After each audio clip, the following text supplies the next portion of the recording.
நாரான திருவயதில் நடந்தோடி விளையாடி ஐந்தான திருவயதில் சரி ஆடை ஆபரணங்கள் எல்லாம் போட்டு அளவுடனே வளர்ந்து வருகின்றார். சரிதான். வளர்ந்து வருகின்ற நாளையில் அந்த நாளையிலே பார்வதியானவளை படிக்க வைக்க வேண்டும். ஆமா.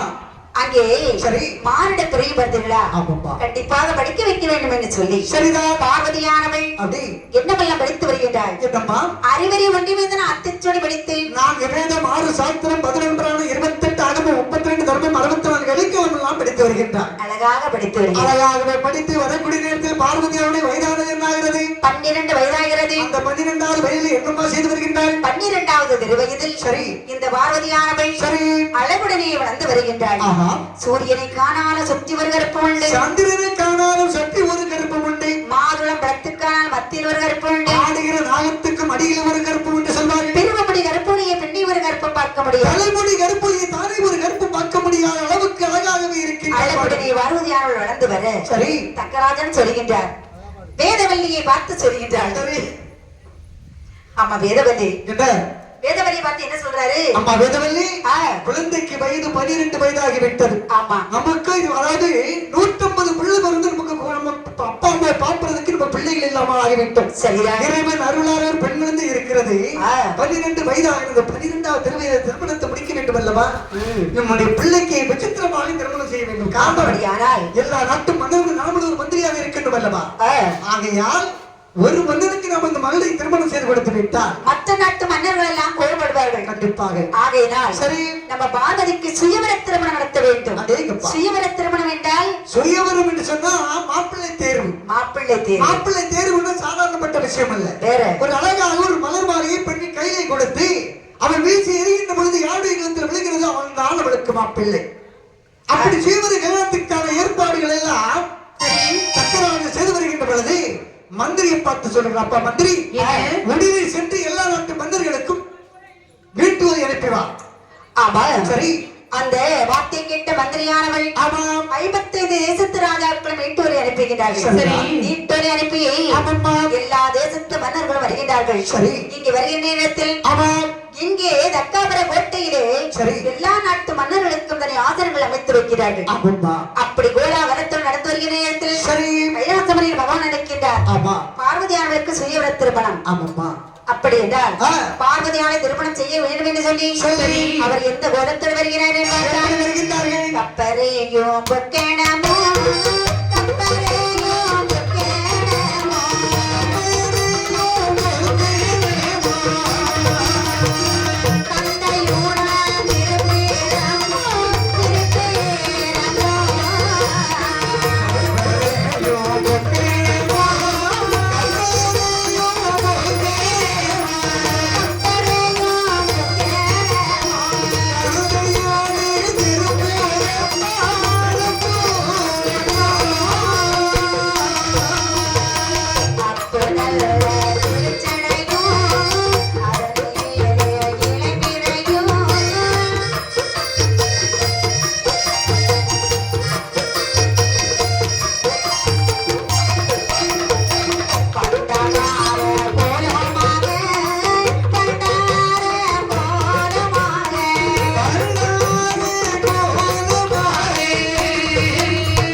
பார்வதியை திருமணம் முடிக்க வேண்டும் என்று சொல்லி கப்பரையும் வெட்கடமும் கந்தையுடன் திருப்பிரம்பும் அப்பு நல்ல திருச்சடையும் அதில் இளம்பரையும் 90 10 சின்ன துவண்ட நிலங்களை வரை போன்று நிறைத்து கிளம்பரை போலவே கக்கி கக்கண்டு எரிமை கொண்டு கையில் ஒரு ஒன்று தடியும் எடுத்துக் கொண்டு ஒரு பண்டார கோலமாக வருகின்ற பண்டார கோலமாக வந்து தக்காபுர கோட்டை அதாவது தக்கன் இருக்கக்கூடிய அரசர் மனைவி என்று பார்க்கின்றார்.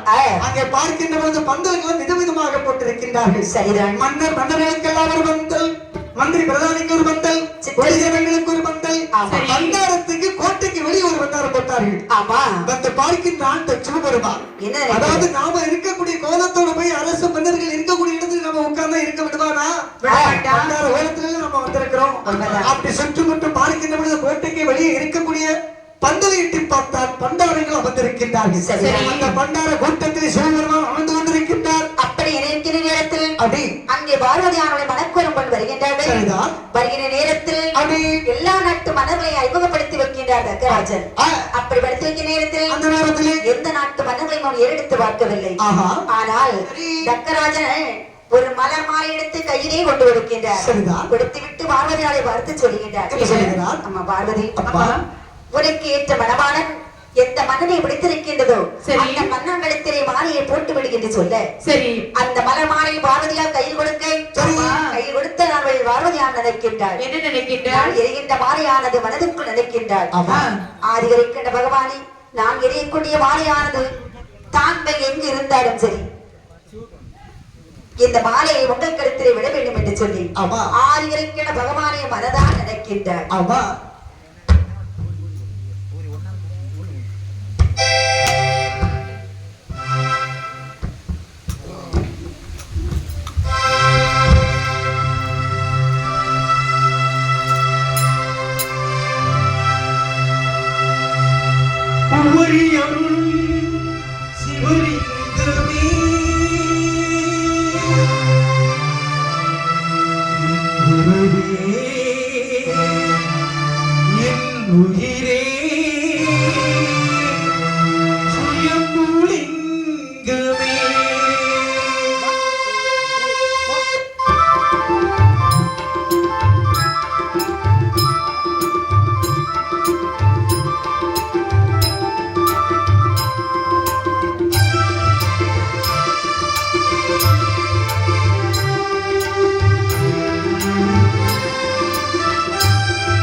காசி விசாகத்தில் வருவாரே ஓம் நம சிவம் தந்த துளவி மனாடனே கூட்டும் விஜயும் தகந்தை கொடி தந்தை தாங்கி பிழை கூடிய தெய்வமே கூட்டும் விஜயும் தகந்தை கொடி தந்தை தாங்கி பிழை கூடிய தெய்வமே அடைமகனை தன் தலையிலும் மலைமகனை தன் பாதியிலும் அடைமகனை தன் தலையிலும் மலைமகனை தன் பாதியிலும் சுமந்த தெய்வமே என் உயிரே, சுயம் புரிந்தமே. உன்னை பாட பாட இனிக்குது சிவலிங்கமே எந்தன் பாடலுக்கு இசையே சிவலிங்கமே என் உறவே என் உயிரே சுயம் லிங்கமே.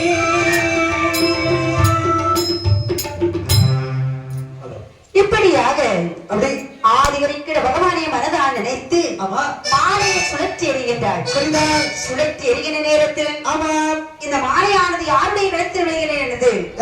தக்கராஜன் மந்திரியை பார்த்து சொல்கிறார், மந்திரி வந்தான் பார்வதியானவள் எரிந்த மாலை யாருடைய கழுத்தில் இருக்கிறதோ எடுத்து பாரு. பாரும் என்று சொன்ன பொழுது மந்திரியான ஒரு பார்க்கின்றான். மந்திரி அதாவது மன்னன் இடத்துல இல்ல, சரி மந்திரி பிரதான இடத்துல இல்ல, குடிஜனங்களில் இல்ல.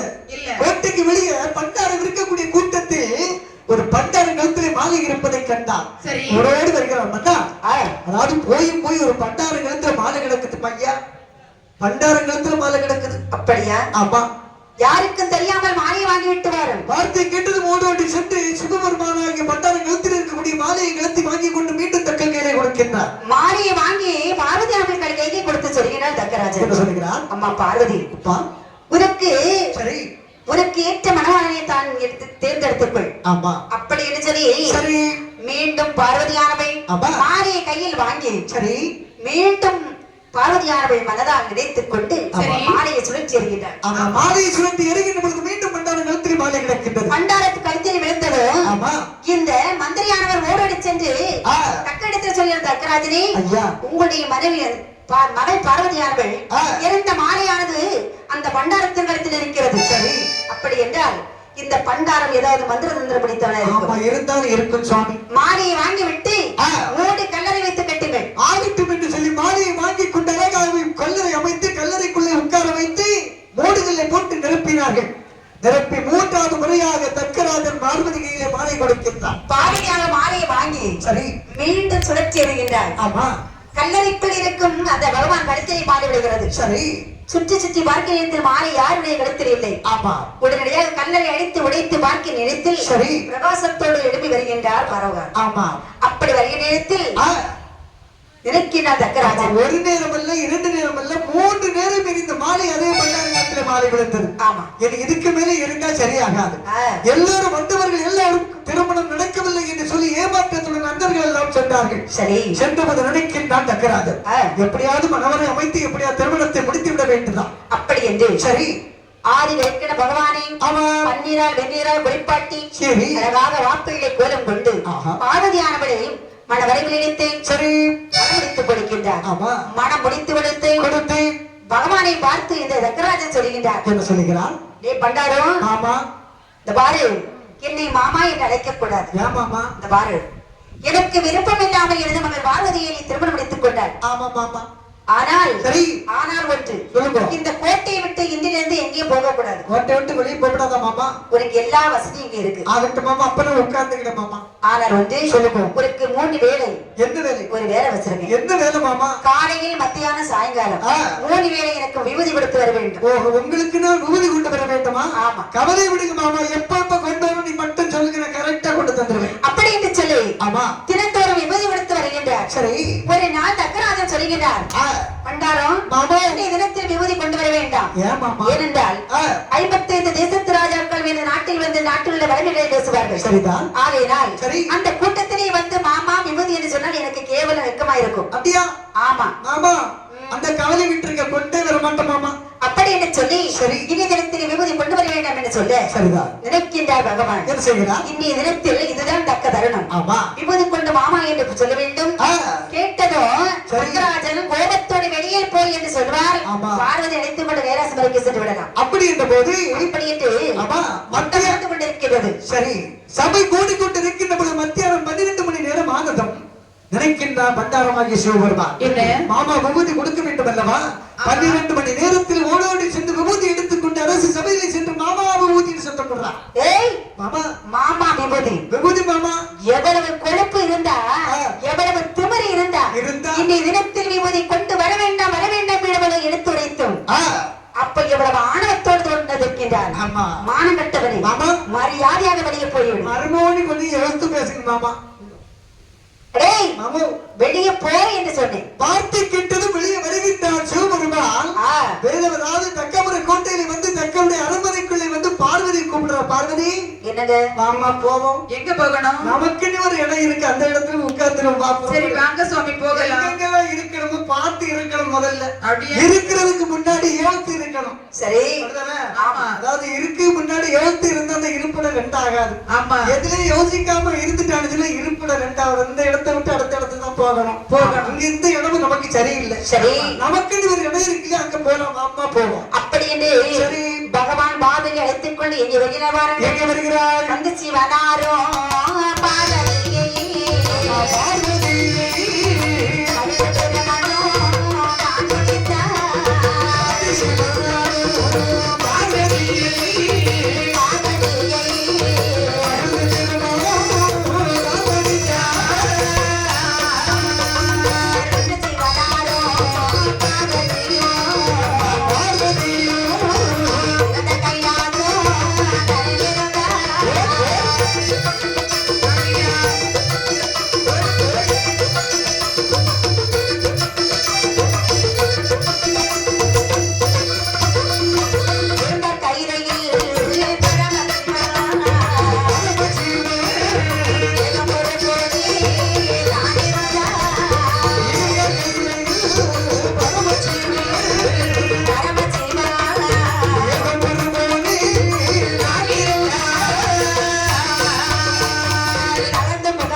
கைலாசமலையில் வந்து குருவாக இருக்கின்றார். இப்படிங்க கைலாசமலையில் குருவாக இருக்கேன். அங்கே தக்கராஜன் ஓடோடி கூட்டம் முடிந்தது ஓடோடி வருகின்றார். ஓடோடி வந்து வேதவதியை பார்த்து என்ன சொல்கின்றார்? வேதவல்லி வேதவல்லி ஆமா நம்ம பார்வதி மகன் மருமகன் எங்கம்மா? இத பாருங்க, மருமகனும் பார்வதியும் இங்க தான் இருந்தாங்க. ஆனா கொஞ்ச நேரம் கழிச்சு பார்க்கையில ரெண்டு பேரையும் காணோம். ரெண்டு பேரையும் காணலையா? ஆமா. அப்ப என் மகளை என் மருமகன் என்ன அறியாம கூட்டிட்டு போயிட்டானா? போயிருக்கலாம். அப்படி என்று நினைத்துக் கொண்டு மனதுக்குள்ளே ஒரு உறவு வைக்கின்றான் தக்கராஜன். அதாவது என் மகனை என்னுடைய மகளை என்னிடத்தில் கேட்காமல் கூட்டி சென்ற காரணத்தினால் அவனை போதும் ஒரு யாகத்தை வளர்த்து அவனை போதும் இந்த யாகத்திலே அவனை பெருமை செய்து அவன் கையினால் விபதி வாங்கி வேண்டும். அப்படி என்று ஆணவத்தோடு தக்கராஜன் இங்கே யாகம் நடத்திக் கொண்டிருக்கின்றார். சரி. இங்கே தக்கபுரம் கொட்டையிலே யாகம் நடத்திக் கொண்டிருக்கின்ற நேரத்தில் அங்கே யார் வருகின்றார்? நாரத மகாமுனிவர் வந்து கொண்டிருக்கின்றார். நாராயணம் நாராயணம் தக்கராஜனே நாரதரே என்னையா தாங்கள் நலமாக இருக்கிறீர்கள்? நலத்துக்கு ஒரு குறைவில்லை தக்கராஜனே. நீங்கள் எப்படி இருக்கின்றீர்கள்? நான் நலமாகத்தான் இருக்கின்றேன். பார்த்தாலே தெரியவில்லை. தெரிகிறது ஐயா. நாரதரே எங்கே எல்லாம் சுற்றி தெரிந்து விட்டு இங்கே வந்திருக்கின்றீர்கள்? ஐயா பல பல இடங்களில் சென்று பல நதிகளில் தீர்த்தமாடி வந்து கொண்டிருக்கின்ற பொழுது உன்னுடைய கோட்டையை கண்டேன். கோட்டையை கண்டபோது உன்னுடைய எண்ணமானது எனக்குள் வந்தது. எப்படியாவது கோட்டைக்குள்ள சென்று தக்கரை பார்த்து விட்டு செல்லலாம் என்று கோட்டைக்குள்ளே வந்திருக்கிறேன். பார்த்து விட்டீர்களா? பார்த்து விட்டேன். ஆனால் உங்களை பார்த்து விட்டேன். இது ஒரு யாகம் வளர்த்துக் கொண்டிருக்கின்றீர்களே, யாகம் இதற்காக வளர்த்துக் கொண்டிருக்கிறீர்கள். நாரதரே, ஐயா. இந்த யாகம் எதற்காக வழங்குகிறேன் என்று கேட்கின்றாய். ஆமையா. நாரதரே, ம். எனது மகள் பார்வதியே, எனக்கு விருப்பம் இல்லாமல் ஒரு ஆண்டி ஒரு மாடையில் ஒரு இறப்பன் கொண்டு போய்விட்டார். சிவசிவா அவர் இப்போது ஒரு பண்டாரத்தை விரைவு செய்து அவன் கையினாலே விபூதி வாங்க வேண்டும் என்று சொல்லிக் கொண்டு இந்த யாகத்தை வளர்த்துக் கொண்டிருக்கிறேன். தாங்களுக்கு வேறு ஏதாவது அறிய வேண்டுமா? அப்பா தக்கராஜனே, சகலதும் அறிந்து விட்டேன். இங்கு வந்து வேலையும் முடிந்து விட்டது. நான் சென்று வருகிறேன் அப்பா. தாங்கள் சென்று வாருங்கள். வார்த்தை கேட்டதும் நாரத முனிவன் கைலாசமலைக்கு வருகின்றார். நாரதர் இந்த செய்தியை கொண்டு எங்கே வருகிறார் வாருங்கள். சொல்லம்மா. கைலாசமலைக்கு வருகின்றார். வந்து நில்லு நாரதரும் வந்து நில்லு நாரதரும் சிந்தையதனாலே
நாரதர் வருகின்றார். நாரதர் கைலாசமலையில் வந்ததும் பகவான் கேட்கின்ற நாரதரே, தாங்கள் நலமாக இருக்கின்றீரா? நலத்தோடு தான் தாங்களை பார்க்க வந்திருக்கிறேன் சுவாமி. தாங்கள் எப்படி இருக்கின்றீர்கள்?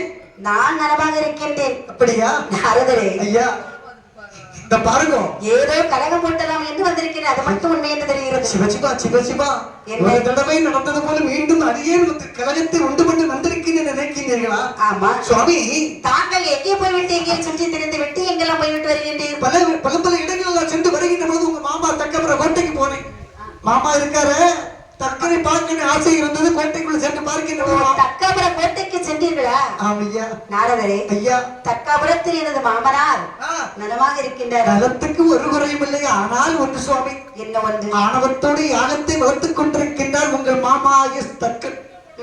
யாகத்தை வளர்த்ததும் யாகம் எதற்காக என்று கேட்டேன். அதற்கு அவர் என்ன சொன்னார்? யாகம் எதற்கு என்று கேட்ட பொழுது, உங்களுடைய மனைவி அதாவது பார்வதியை தக்கனுடைய கேட்காமல் அவளை கூட்டி சென்ற காரணத்தினால் சரிதான் உன்னே போல இன்னொருவரை பதவி செய்து அவன் கையால் விபதி வாங்கி பூசுவதற்காக யாகத்தை ஆணவத்தோடு நடத்தி கொண்டிருக்கின்றான் சுவாமி.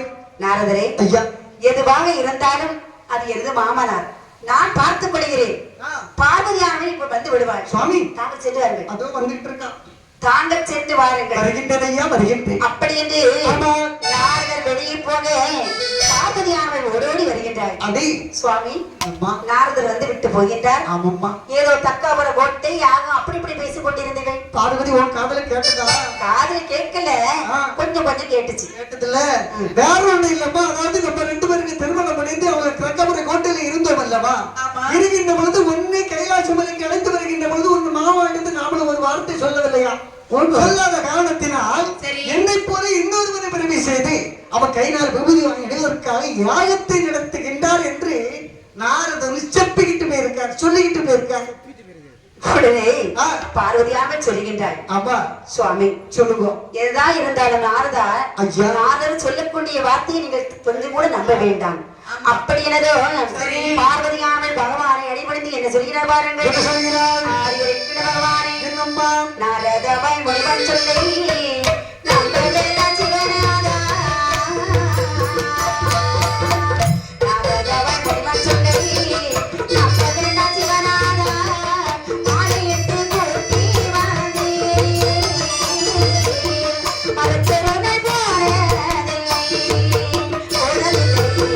மறுத்தருணை போனதில்லை.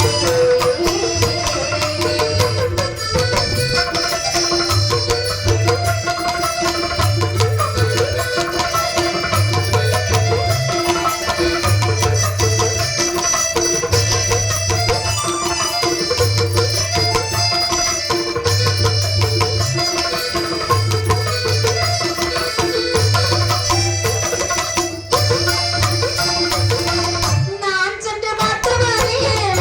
நாயகர் விடைதாரோ.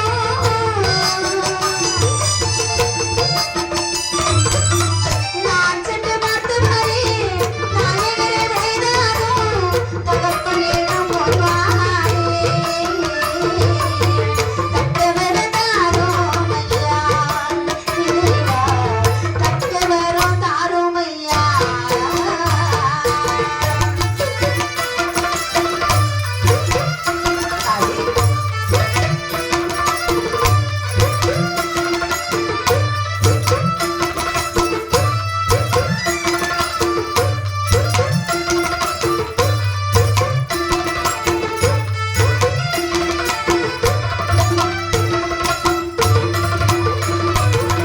பார்வதியானவர் பகவானை அடிபணிந்து சொல்லுகிறார், என்ன சொல்லுகிறாள்? சுவாமி ஆ, எனது சரி. என்னை திருமணம் முடித்து கைலாச மலைக்கு அழைத்து வந்தீர்கள். ஆமா அன்றிலிருந்து இன்று வரை எனது ஆயுத தந்தையை பார்க்க போகவும் இல்லை. சரி. தாங்கள் ஆமா அழைத்து போகவில்லை, நான் கேட்கவும் இல்லை. சரி அம்மா. ஆகையினால் சரி. இன்றைய தினத்தில் எனது ஆயுத தந்தையை பார்க்க போக வேண்டும் என்ற ஆசையோடு இருக்கின்றேன். உங்க அம்மா- எனக்கு போவதற்கு விடைதார்கள் சுவாமி. உங்க அம்மாவும் உங்க அப்பாவும் பார்க்கணும்னு ஆசை வந்திருக்கு. ஆமா. பார்வதி, ஆ. அதாவது நீ இப்போது நீ அங்கு சென்றால் விபரீதங்கள் நிறைய வந்து கொண்டிருக்கும். என்ன விபரீதம்? விபரீதம் நீ சொன்னா நீ இப்ப தக்கவர கோட்டைக்கு சென்னாடி வச்சேன். ஆ, உன்னை கண்டது ஆணவத்தோடு உன்னை ஏவலமாக ஏசுவா. சரி. கண்டிப்பாக நீ திருப்பி ஏசுவாய். சுவாமி. அழைத்தவர்கள் கண்டிப்பாக அவன் ரெண்டு பேரும் இறந்து போவார்கள். சுவாமி அம்மா, ஆணவத்தோடு பேசினால் அந்த ஆணவத்தை அழைத்து வருகிறேன் சுவாமி. எனக்கு போவதற்கு தாங்கள் விடைதார்கள். ஆணவத்தை உன்னால் அடக்க முடியாது. ஏன் அழைக்க அது முடியாது? விதி முடிந்து விட்டது அந்த பார்வதி. விதியை மதியால் வென்று வருகின்றேன் சுவாமி. பார்வதி, ஆ, என்னுடைய சொல்லி நீ கேட்காமல் தக்கபரத்துக்கு போதும் என்று அடம் பிடித்துக் கொண்டிருக்கின்றாய். சுவாமி அப்படியானால் உங்கள் வார்த்தையை மீறி போக வேண்டும் என்று நினைக்கவில்லை. ஆ. ஆனால் அன்றைய தினத்தில் எனது தாய் தந்தரை பார்க்க போக வேண்டிய என்ற ஆசையோடு இருக்கின்றேன். அப்படி வளர்த்த பாசம் ஆ, எனக்கு வளர்த்த பாசம் என்னை தூண்டுகின்றது சுவாமி. பார்வதி, அப்படி போக வேண்டும் என்று சொன்னால் சுவாமி ஆ, போய்விட்டு வா என்று உங்கள் நாளில் வரவில்லையே. போயிட்டு வா என்று சொல்வதற்கு இடமில்லை பார்வதி. போ. அப்படியானால் ஆமா. நான் ஏறி போவதற்கு எனக்கு தேர் வேண்டும் சுவாமி. ஆ, அப்படி என்று சரி. உடனே ஆமா, அந்த பார்வதியானவள் என்ன செய்கிறாள்? தேர் ஏறினாள். ஆ, 7 கடலை தாண்டி தக்காபுர கோட்டைக்கு வருகின்றாள். ஆமா. தக்காபுர கோட்டையில் வந்து பதினொன்று. தேர் விட்டு கிளம்பி வருகிறாள்.